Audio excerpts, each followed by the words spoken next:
আগামী কয়েকদিনে আবহাওয়ার আমূল পরিবর্তন হতে চলেছে। রবিবারে ঘূর্ণিঝড় রেবেল সম্ভবত আছড়ে পড়বে বাংলাদেশ উপকূলে, তবে তার এফেক্ট কিন্তু পড়বে আমাদের এই রাজ্যের জেলাগুলিতে, বিশেষ করে সমুদ্র উপকূলবর্তী এই জেলাগুলিতে। বয়ে যেতে পারে প্রায় 100 কিলোমিটার প্রতি ঘন্টায় ঝোড়ো হাওয়া।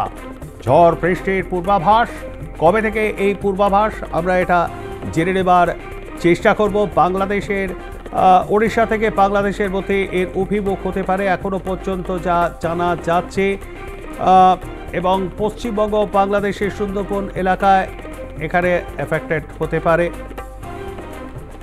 অর্থাৎ 24 পরগনা এবং পূর্ব মেদিনীপুর এগুলি ক্ষতিগ্রস্ত হতে পারে। এই সমস্ত জায়গার ওপর দিয়ে বয়ে যেতে পারে প্রবল ঝড় বৃষ্টির সম্ভাবনা। আমরা এ বিষয়ে আরো বিস্তারিত জেনে নেব। সরাসরি চলে যাব আমাদের প্রতিনিধি সঞ্জনা লাহিড়ীর কাছে। সঞ্জনা, আলিপুর আবহাওয়া দপ্তর কি বলছে রেবেল দিয়ে?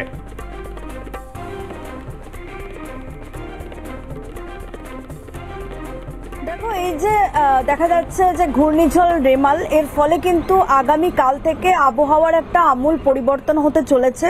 মূলত উপকূলবর্তী যে এলাকা রয়েছে তা কিন্তু আজকে মধ্যরাত থেকেই একটা পরিবর্তন হওয়া শুরু হবে। সমুদ্র উত্তাল হবে, এমনকি সেই জন্য সমুদ্রে যেতে নিষেধাজ্ঞা জারি করা হয়েছে মৎস্যজীবীদেরকে। ইতিমধ্যে যেটা জানা যাচ্ছে যে এর অভিমুখ হওয়ার প্রবল একটা সম্ভাবনা রয়েছে পশ্চিমবঙ্গ এবং বাংলাদেশের সুন্দরবন এলাকার উপকূল। ইতিমধ্যে দক্ষিণ পশ্চিম এবং পশ্চিম মধ্য বঙ্গোপসাগরে যে ঘূর্ণাবর্ত তা কিন্তু ইতিমধ্যে নিম্নচাপে পরিণত হয়েছে, এবং সেই নিম্নচাপ উত্তর পূর্ব দিকে অগ্রসর হয়ে মধ্য বঙ্গোপসাগরে আরো গভীর নিম্নচাপে পরিণত হতে চলেছে, এবং সেই গভীর নিম্নচাপে কিন্তু ধীরে ধীরে আরো অগ্রসর হবে উত্তর পূর্ব দিকে, এবং উত্তর পূর্ব বঙ্গোপসাগর এবং সংলগ্ন উত্তর পশ্চিম বঙ্গোপসাগরে এর অবস্থান হবে আগামীকাল সন্ধ্যেতে। এবং রবিবার এই ঘূর্ণিঝড় কিন্তু আছড়ে পড়বে ওড়িশা এবং বাংলাদেশের যে স্থলভাগ রয়েছে সেখানে, এবং সেটা কিন্তু বালাসোর এবং বরিশালের মধ্যে হওয়ার একটা প্রবল সম্ভাবনা থেকে যাচ্ছে। এর পূর্বেও কিন্তু দেখা গিয়েছে যে বঙ্গোপসাগরে তৈরি হওয়া যে ঘূর্ণিঝড়গুলো বেশিরভাগই কিন্তু বালাসোরের উপকূলে আছড়ে পড়েছে। এইটাও কিন্তু সেরকম একটা সম্ভাবনা থাকছে, তবে বালাসোর এবং বরিশালের মধ্যে যে উপকূল তার মধ্যে কিন্তু একটা আছড়ে পড়ার সম্ভাবনা থাকছে, এবং যার কারণে আজকে থেকেই অর্থাৎ আজকে শুক্রবার আজকে থেকেই উপকূলবর্তী যে জেলাগুলো রয়েছে অর্থাৎ উত্তর দক্ষিণ 24 পরগনার একদম উপকূল এবং তার পাশাপাশি পূর্ব মেদিনীপুরের যে উপকূল রয়েছে অর্থাৎ দীঘা, মন্দারমণি, এই সমস্ত এলাকায় কমলা সতর্কতা জারি করা হয়েছে।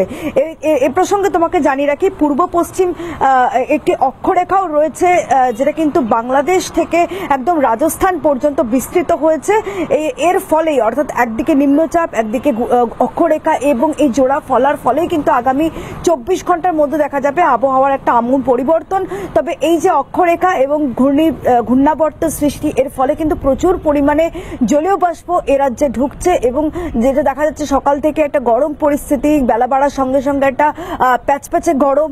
এর সম্পূর্ণ কিন্তু একমাত্র কারণ দেখা যাচ্ছে জলীয় বাষ্পের অতিরিক্ত পরিমাণে দক্ষিণ পশ্চিম মৌসুমী বায়ুতে ভর করে ঢুকছে রাজ্যে, এর ফলে কিন্তু এরকম পরিস্থিতি তৈরি হচ্ছে। তবে একটাই যে আশার বাণী, যে এই যে ঘূর্ণিঝড়ের যে নিম্নচাপ বা অতি গভীর নিম্নচাপে পরিণত হচ্ছে, যা ল্যান্ডফল হবে খুব শীঘ্রই, অর্থাৎ রোববার কিন্তু ল্যান্ডফল হওয়ার সম্ভাবনা, সেই তার ফলে কিন্তু আবহাওয়া একটা পরিবর্তন হবে, একটা ঠান্ডা কিন্তু অনুভূত হবে, অর্থাৎ স্বস্তিদায়ক আবহাওয়া কিন্তু জারি থাকবে আগামী বুধবার পর্যন্ত, এবং বুধবারের পর সেই পরিস্থিতি কিন্তু আবারও পরিবর্তন হবে, গরম খানিকটা বাড়বে।